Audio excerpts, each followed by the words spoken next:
Hello students, this is अभिनव खंडेलवाल। स्वागत करता हूं मैं आपका अपने चैनल नेशनल कॉमर्स एकेडमी पर। मेरे बच्चों, आज मैं आपको एक बहुत इंपॉर्टेंट टॉपिक कराने जा रहा हूं। चैप्टर का नाम है फंडामेंटल्स ऑफ पार्टनरशिप और उसमें जो टॉपिक मैं आपको आज कवर अप कराऊंगा उस टॉपिक का नाम है इंटरेस्ट ऑन कैपिटल। छोटा सा टॉपिक है, लेकिन एग्जाम में ये 3 से 4 नंबर के बीच में जरूर पूछा जाता है। तो आज मैं आपसे इंटरेस्ट ऑन कैपिटल के कॉन्सेप्ट के बारे में बात करने जा रहा हूं और इस वीडियो को अंत तक जरूर देखिएगा। और जिसने भी मेरे चैनल को सब्सक्राइब नहीं करा है, कृपया करके पहले मेरे चैनल को सब्सक्राइब जरूर कर दीजिएगा। तो चलिए शुरू करते हैं हमारा आज का टॉपिक। और टॉपिक का नाम क्या है मेरे बच्चों? Interest on capital. बड़ा आसान सा टॉपिक है, कुछ बहुत ज्यादा इसमें करने को हमें नहीं है। इंटरेस्ट ऑन कैपिटल बेटा दो तरीके का होता है। सबसे पहले तो मैं आपको एक डायग्राम दे रहा हूं, इस डायग्राम को जरूर समझ लें और कर लें। ये दो तरीके का होता है। एक तो होता है बेटा चार्ज और एक होता है एप्रोप्रिएशन। सर ये क्या मतलब होते हैं? अभी इन दोनों के मतलब के बारे में आपको समझाता हूं। चार्ज का मतलब क्या होता है मेरे बच्चों? जो मुझे पे करना ही करना पड़ेगा, चाहे मुझे प्रॉफिट हो चाहे मुझे लॉस। अगर डीड में लिखा है कि मुझे इंटरेस्ट देना है तो बेटा मुझे इंटरेस्ट देना ही देना पड़ेगा, चाहे मुझे प्रॉफिट हो चाहे मुझे लॉस हो। ये बात आप ध्यान से समझ लें। तो चार्ज के लिए मैं लिख देता हूं, it means that full interest will be allowed whether there is profit और क्या मेरे बच्चों, लॉस।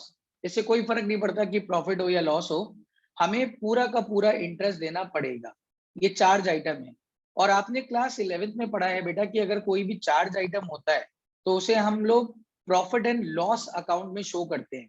जो खर्चे मुझे करने ही करने हैं, चाहे भले ही मुझे लॉस भी हो जाए, तो उसको मैं P&L अकाउंट में शो करूंगा। तो ये बात बहुत ध्यान से समझ लीजिएगा। और अगर आपके एग्जाम में चार्ज वर्ड आए या ये लिखा है कि आपको पूरा इंटरेस्ट देना है, चाहे आपको प्रॉफिट हो चाहे आपको लॉस हो, तो वो चार्ज ही कहना चाह रहे हैं। तो इस केस में आपको क्या बनाना पड़ेगा बेटा? इस केस में आपको P&L अकाउंट बनाना पड़ेगा।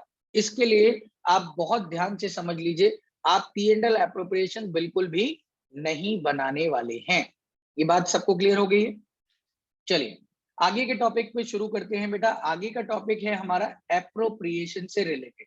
सर ये एप्रोप्रिएशन क्या होता है? बेटा P&L एप्रोप्रिएशन का मतलब होता है आउट ऑफ प्रॉफिट। मतलब इसमें मैं वही खर्चे करूंगा जो मैं प्रॉफिट में से कर पाऊं, जो फर्म को प्रॉफिट हुआ है। मैं उससे ज्यादा खर्चे नहीं कर पाऊंगा, मैक्सिमम उतना ही कर पाऊंगा जितना फर्म को प्रॉफिट हुआ है।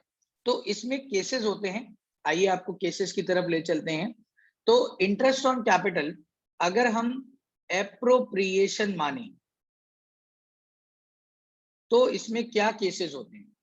Case number 1, in case if there is loss. भाई डीड में तो लिखा है कि इंटरेस्ट दो, लेकिन चार्ज और एप्रोप्रिएशन कुछ नहीं कह रखा है। तो एप्रोप्रिएशन मानना बेटा, ये मैं नोट में आपको लिखवा दूंगा।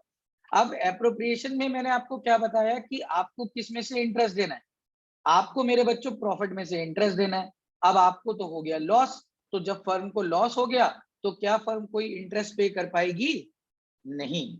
तो आप यहां पर लिखेंगे no interest will be allowed. I hope आपको पॉइंट समझ में आ गया होगा। अब मेरे बच्चों केस नंबर बी की तरफ चलता हूं।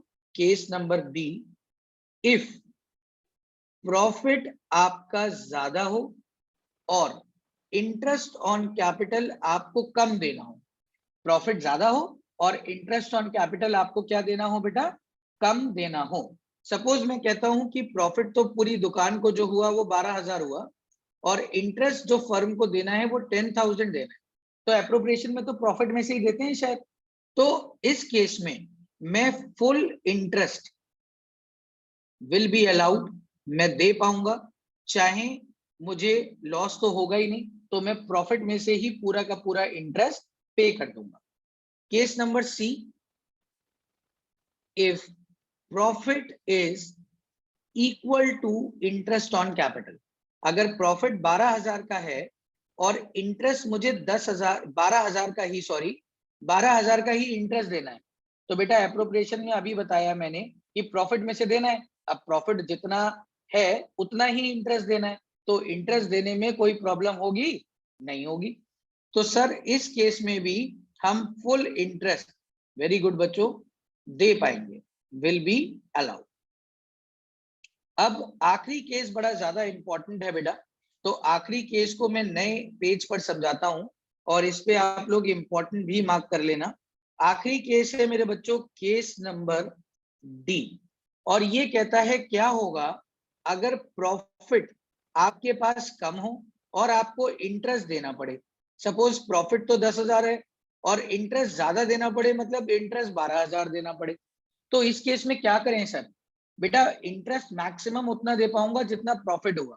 देखिए पहले वाले केस की अगर मैं बात करूं, एक बार आपको पीछे ले चलता हूं और आपको पहले वाला केस समझा देता हूं। पहले वाले केस में तो मुझे लॉस हो गया था, तो भैया जब प्रॉफिट ही नहीं हुआ तो मैं कोई भी इंटरेस्ट पे कर पाऊंगा या नहीं कर पाऊंगा? सर नहीं कर पाएंगे। तो मैंने मना कर दिया, मैं फर्म हूं बेटा, और मैंने पार्टनर से ये कहा कि बच्चों मुझे तो हो गया लॉस, तो मैं आपको इंटरेस्ट कहां से दूं? तो मैं आपको कोई भी इंटरेस्ट नहीं दे पाऊंगा। Very good.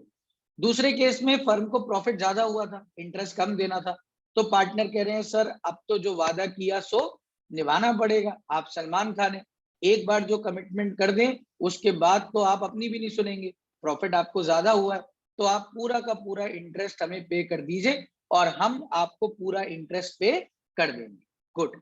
तीसरा केस भी बेटा जितना प्रॉफिट हुआ उतना ही इंटरेस्ट देना है, तो प्रॉफिट के इक्वल तो हुआ ही हुआ है, तो आप पूरा का पूरा इंटरेस्ट तीसरे केस में भी दे दोगे, क्योंकि फर्म ने ये वादा करा है कि हम प्रॉफिट में से इंटरेस्ट देंगे, इससे ज्यादा नहीं देंगे एप्रोप्रिएशन के केस में। बस आपको इतना समझना है। अब केस नंबर डी जो है वो बहुत ज्यादा इंपॉर्टेंट है। तो मैंने आपको बताया कि फर्म को प्रॉफिट तो हुआ है 10,000, लेकिन ब्याज कितना देना है?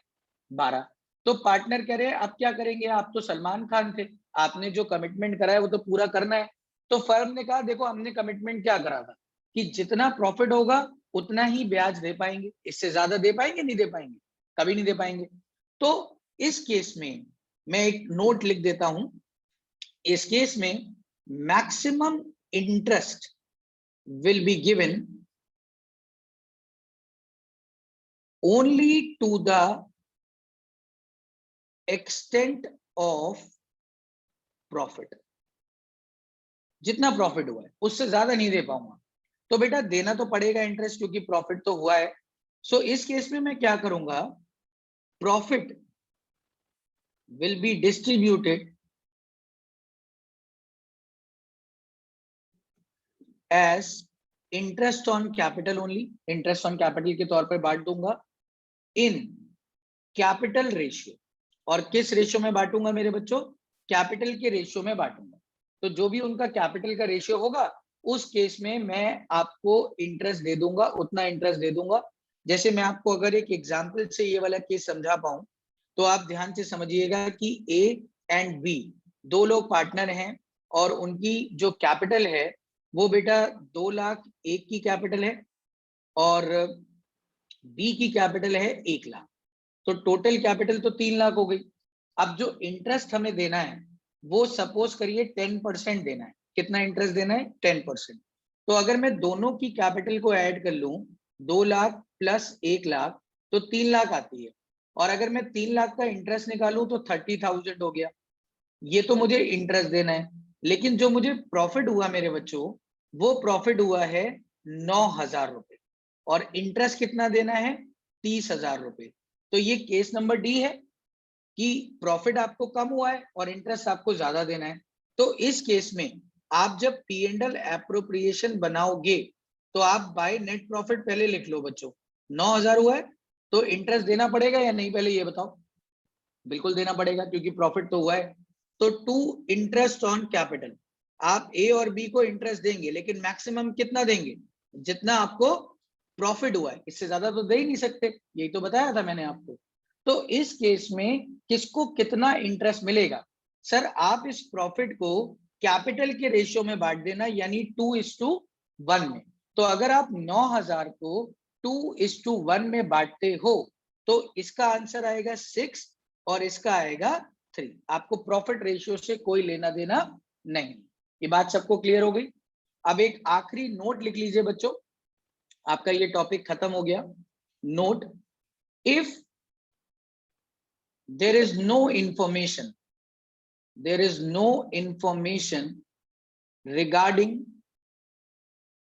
interest on capital as charge or appropriation, then it will be treated as, तो आप उसे क्या मानोगे बेटा? आप उसे एप्रोप्रिएशन मानोगे। मतलब अगर क्वेश्चन में चार्ज या एप्रोप्रिएशन कुछ नहीं लिखा है तो आप उसे क्या मानना मेरे बच्चों? आप उसे एप्रोप्रिएशन ही मानना, आप उसे चार्ज नहीं मानेंगे। तो उम्मीद करता हूं आपको इंटरेस्ट ऑन कैपिटल से रिलेटेड सारी इंफॉर्मेशन समझ में आ गई होगी। अगर किसी भी पॉइंट में डिस्कशन आप फिर से चाहते हैं तो नीचे कमेंट बॉक्स में कमेंट कर मुझे जरूर बताइएगा। और अगली वीडियो मैं आप लोगों के साथ जो बनाऊंगा वो बनाऊंगा guarantee of minimum share of profit to a partner. तब तक के लिए इस वीडियो से अगर कोई भी रिलेटेड प्रॉब्लम हो तो मुझे जरूर कमेंट बॉक्स में बताइएगा। धन्यवाद बच्चों।